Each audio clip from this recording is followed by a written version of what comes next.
नमस्कार दोस्तों, आज हम आपके लिए सुख और सौभाग्य देने वाली सोमवती मावस की कथा लेकर आए हैं। कथा सुनने के बाद आप हमारे चैनल को सब्सक्राइब करें, बेल आइकन को प्रेस करें ताकि हमारी वीडियो की नोटिफिकेशन सबसे पहले आप तक पहुंचे। वीडियो को लाइक और शेयर जरूर करें। एक गरीब ब्राह्मण परिवार था। उस परिवार में पति पत्नी के अलावा एक पुत्री भी थी। वह पुत्री धीरे धीरे बड़ी होने लगी। उस पुत्री में समय और बढ़ती उम्र के साथ सभी स्त्रियोचित गुणों का विकास हो रहा था। वह लड़की सुंदर, संस्कारवान एवं गुणवान थी, किंतु गरीब होने के कारण उसका विवाह नहीं हो पा रहा था। एक दिन उस ब्राह्मण के घर एक साधु महाराज पधारे।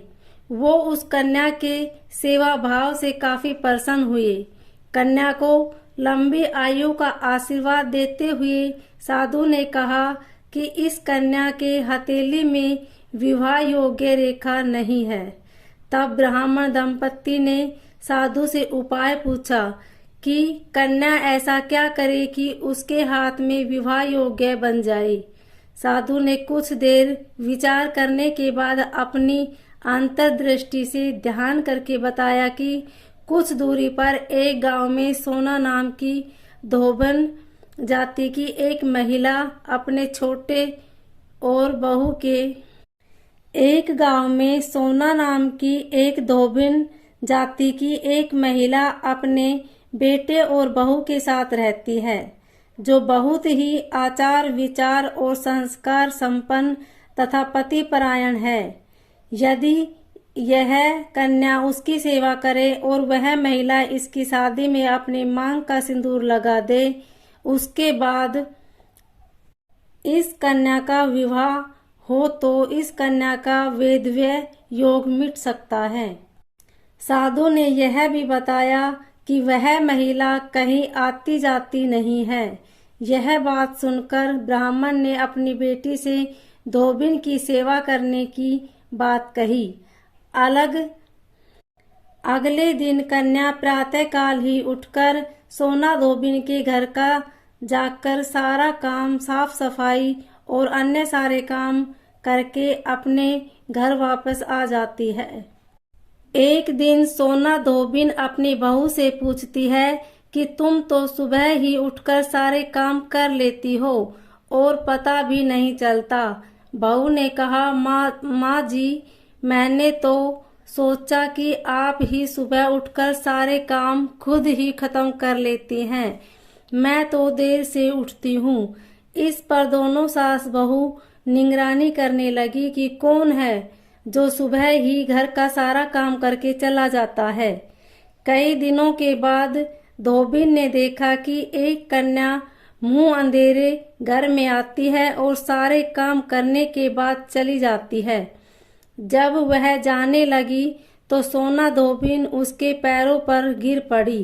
पूछने लगी कि आप कौन हैं और इस तरह छुपकर मेरे घर की चाकरी क्यों करती है। तब कन्या ने साधु द्वारा कही गई सारी बात बताई। सोना धोबिन पतिपरायण थी, उसमें तेज था। वह तैयार हो गई। सोना धोबिन के पति थोड़ा अस्वस्थ थे। उसने अपनी बहू से अपने लौट आने तक घर पर ही रहने को कहा। सोना धोबिन ने जैसे ही अपने मांग का सिंदूर उस कन्या की मांग में लगाया, उसका पति मर गया। उसे इस बात का पता चल गया। वह घर से निराजल ही चली थी। यह सोचकर कि रास्ते में कहीं पीपल का पेड़ मिलेगा तो उसे बावरी देखकर और उसकी परिक्रमा करके ही जल ग्रहण करेगी।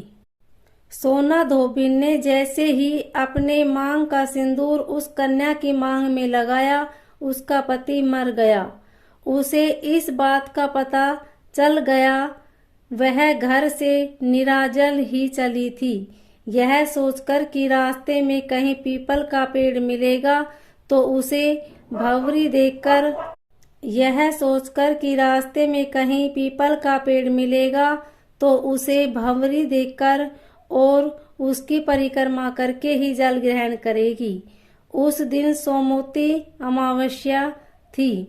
ब्राह्मण के घर पूरे घर मिले पुए पकवान की जगह उसने ईंटों के टुकड़ों से 108 बार भंवरी देकर 108 बार पीपल के पेड़ की परिक्रमा की और उसके बाद जल ग्रहण किया। ऐसा करते ही उसके पति के मुर्दा शरीर में वापस जान आ गई। धोबिन का पति वापस जीवित हो उठा। इसलिए सोमवती अमावस के दिन उस दिन सोमवती अमावस्या थी। ब्राह्मण के घर मिले पुए पकवान की जगह उसने ईंट के टुकड़ों से 108 बार भंवरी देकर 108 बार पीपल के पेड़ की परिक्रमा की और उसके बाद जल ग्रहण किया। ऐसा करते ही उसके पति के मुर्दा शरीर में वापस जान आ गई। धोबिन का पति वापस जीवित हो उठा। इसलिए सोमवती अमावस्या के दिन से शुरू करके जो व्यक्ति हर अमावस्या के दिन भंवरी देता है उसके मुख और सौभाग्य में वृद्धि होती है। पीपल के पेड़ में सभी देवों का वास होता है। अतः जो व्यक्ति हर अमावस्या को न कर सके वह सोमवार को पड़ने वाली अमावस्या के दिन 108 वस्तुओं की भंवरी देकर सोना धोबिन और गौरी गणेश का पूजन करता है, उसे अखंड सौभाग्य की प्राप्ति होती है।